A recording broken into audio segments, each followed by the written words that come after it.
2006 में भारत के प्रधानमंत्री मनमोहन सिंह ने कहा था कि संसाधनों पर सबसे पहला अधिकार मुसलमानों का है। उस समय केवल सुदर्शन न्यूज चैनल था जिसमें इस विषय पर सबसे ज्यादा आवाज उठाई। दुर्भाग्यवश अभी तक किसी भी प्रधानमंत्री ने इस मुद्दे पर कभी मुंह नहीं खोला।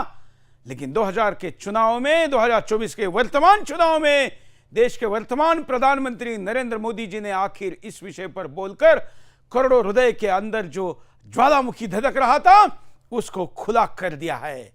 आखिर क्यों ना बोला जाए, क्यों नजरअंदाज किया जाए? आखिर हिंदुओं के संपत्ति को लूटकर मुसलमानों को देने की बात अगर पुनः 2024 में कांग्रेस अपने एजेंडे में लिख रही है तो जो हो गया उसको भूल जाओ, थोड़ी देर के लिए समझ सकते हैं, क्योंकि उसकी सजा 2014 में हिंदुस्तान की जनता ने कांग्रेस और मनमोहन सिंह को दी थी। लेकिन भूल नहीं गए, उनका एजेंडा तो जारी है।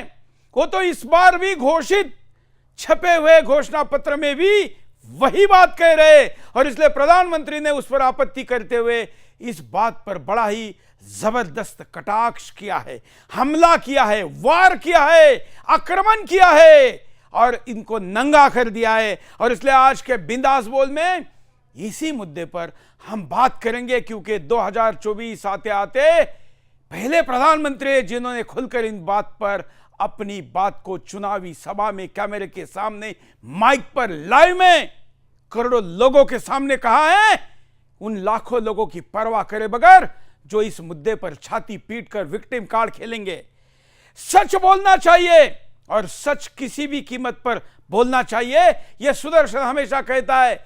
और इसलिए उनके इस बयान को लेकर हमारे ऊपर भी कटाक्ष हो रहे हैं, हमले हो रहे, आरोप हो रहे, लेकिन हम गर्व के साथ उन आरोपों को स्वीकार करते हैं कि हमने कहा था पाकिस्तान देने के बाद इस देश में बचे हुए मुसलमानों को हिंदुओं से ज्यादा देने का क्या कारण है।